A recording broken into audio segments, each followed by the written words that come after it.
This is KSL Sunday Edition with Boyd Matheson. Welcome to Sunday Edition. I am Boyd Matheson. Each Sunday we attempt to divide the rage from the reason, elevate the conversation, connect the dots, and make the news make sense. We have conversations with great thinkers, great leaders, and great people making a difference. We talk politics so we can discuss society, and we explore society so we can discuss principles and the people in America who live them. We bring the best and brightest to Utah, and we send the Utah model to our nation's capital and beyond. That Utah model has propelled the Beehive State to many firsts in the nation, from best place to do business, best managed, happiest, most service-oriented, among many, many other accolades. There are also critical issues to address, like housing, the Great Salt Lake, homelessness, mental health, infrastructure, and social media, to name just a few. Here to engage in the conversation and get to the good, hard questions that Utah needs to get to continue to lead the nation is Utah's Chief Executive Officer, the Governor of the state, Governor Cox. Welcome to the show. Boyd, it's great to be back. Thanks for having me. Yeah, so many things on the agenda and so many wonderful things that are happening within the state. And that puts Utah in a really unique spot. We actually get to deal with things that most states can't deal with because they're struggling to make their budgets meet or dig themselves out of debt.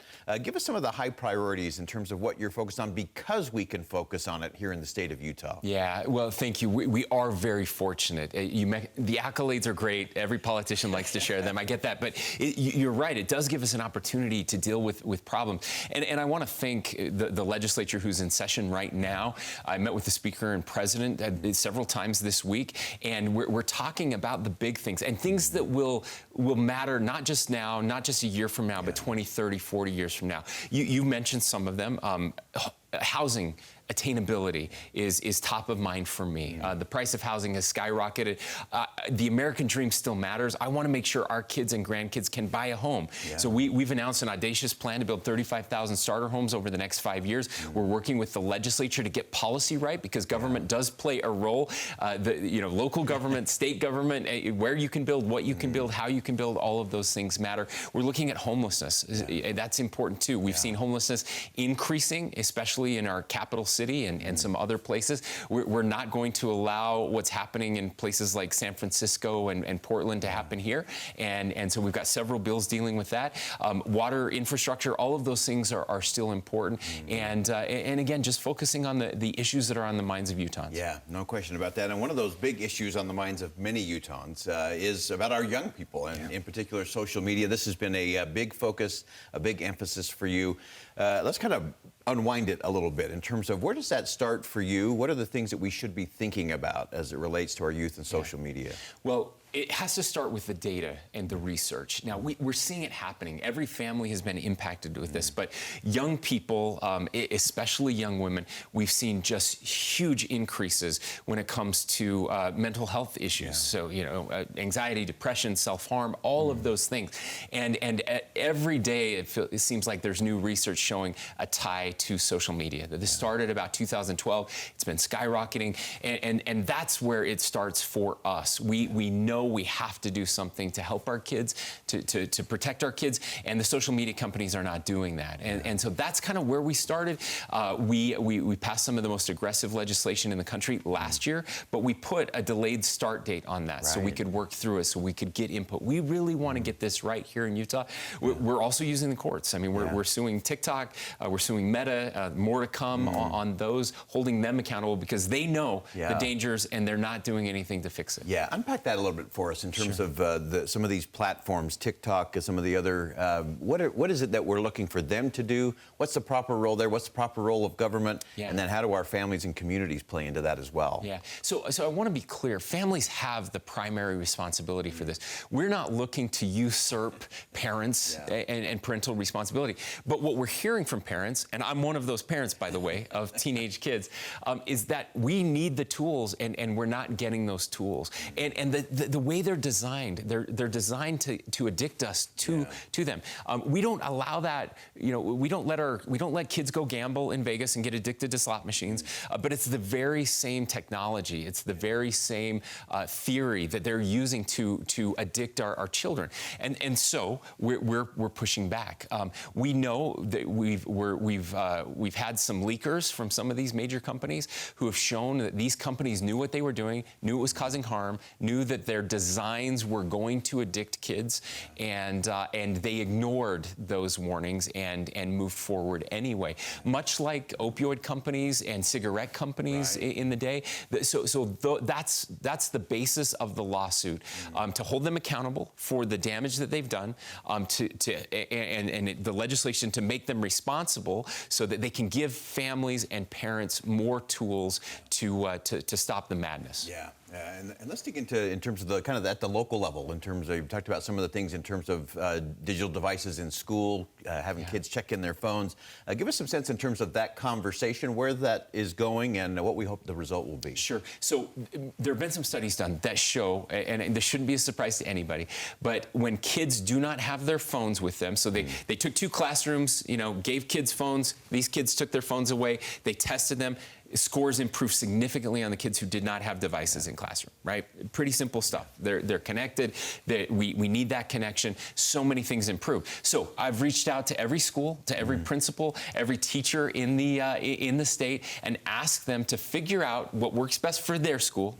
I don't want to impose this. I don't want to mandate it, but figure out how to get those devices out of kids' hands during class time at a minimum. Let's start there. We have several schools that are doing it already. They've seen the same thing. Teachers are happier, students are happier, families are happier, test scores are improving, mental health is improving. So we know it works, and I want them to figure out how it works best in their schools. Yeah, give us just in this last 30 seconds before we take a break, what's the one thing you wish we were talking about more as it relates to our young people, specifically to technology? Yeah. I wish we were talking about how to improve real connection with our young people. We are, as human beings, we're wired for connection. We need each other. We need that time together. So again, while getting it out of classrooms are important, my wife, who's an educator, would tell you if she was here, she wants it out of the lunchroom too. She wants kids to interact, to have these experiences face to face, to go hang out at the mall, to screw around on weekends. When we were kids, we would leave and our parents didn't know where we were. And yes, we got in trouble. For dinner. We would get in trouble sometimes, but kids need that experience. That's how they grow. That's how they learn resiliency later on in life. And our kids, too many of them are missing out on it. Yeah, great perspective, great insight. We're going to stay with the conversation with Governor Spencer Cox when Sunday Edition continues here on KSL 5 TV. We'll be right back.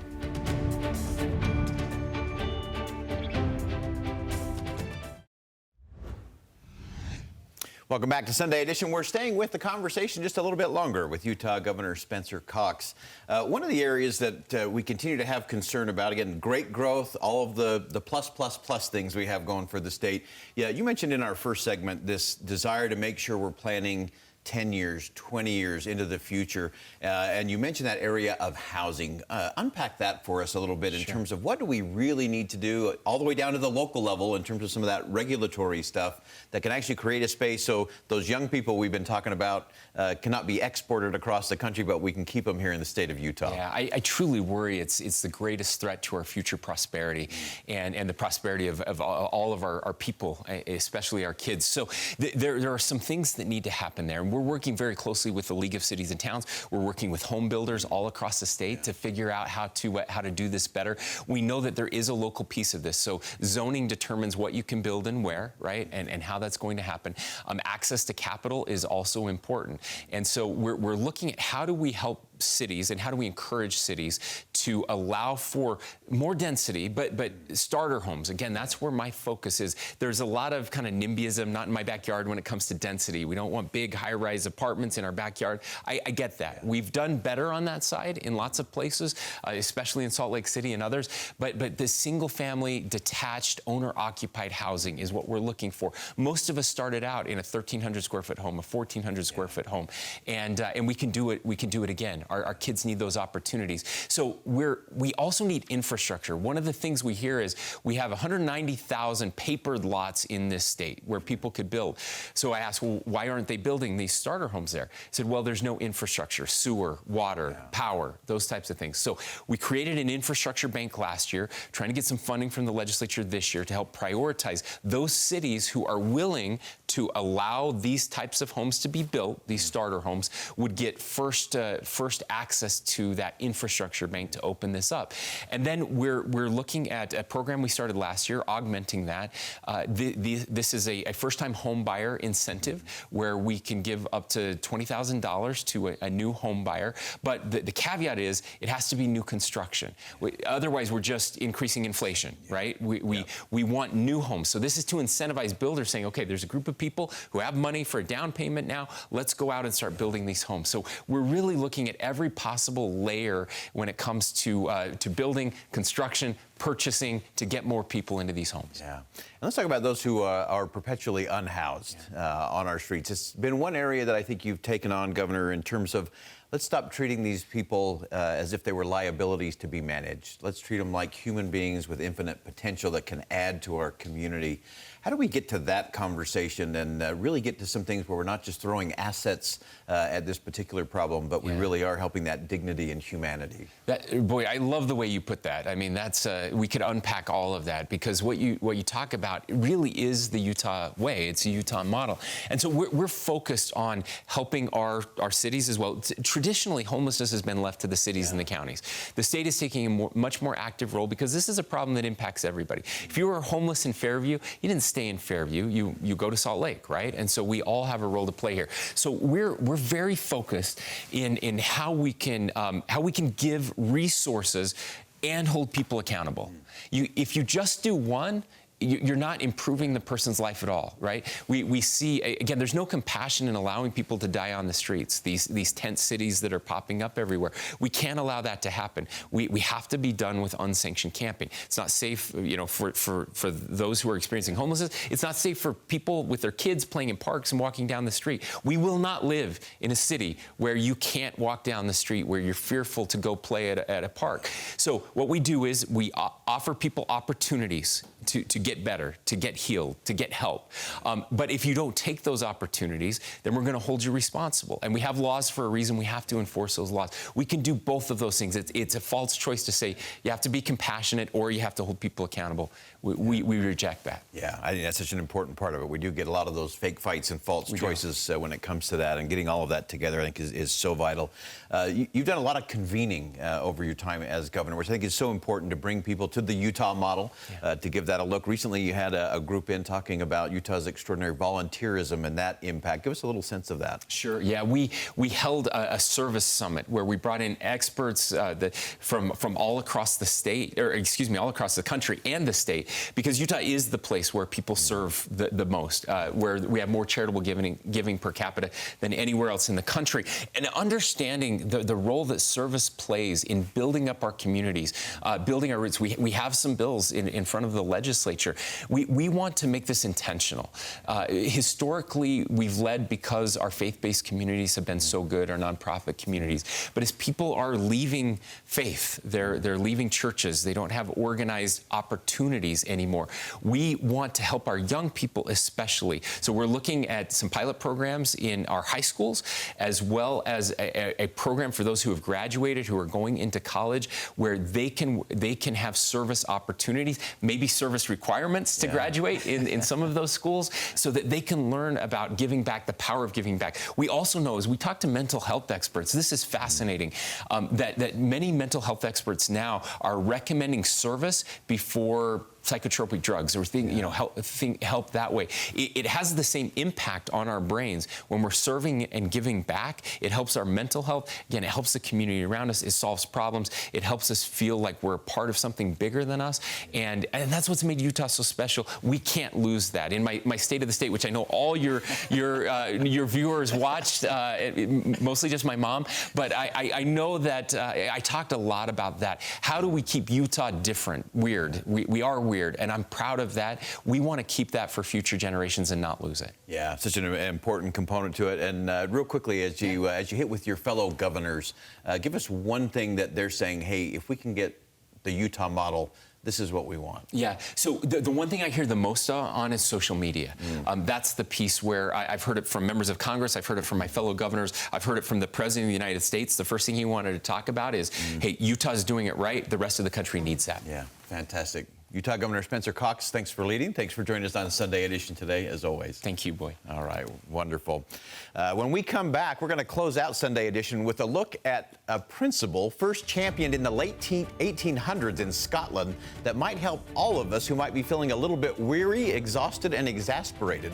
The principle is unique and maybe even a bit radical. It's called sacred idleness, and it's not what you think. Stay with us. We'll be right back.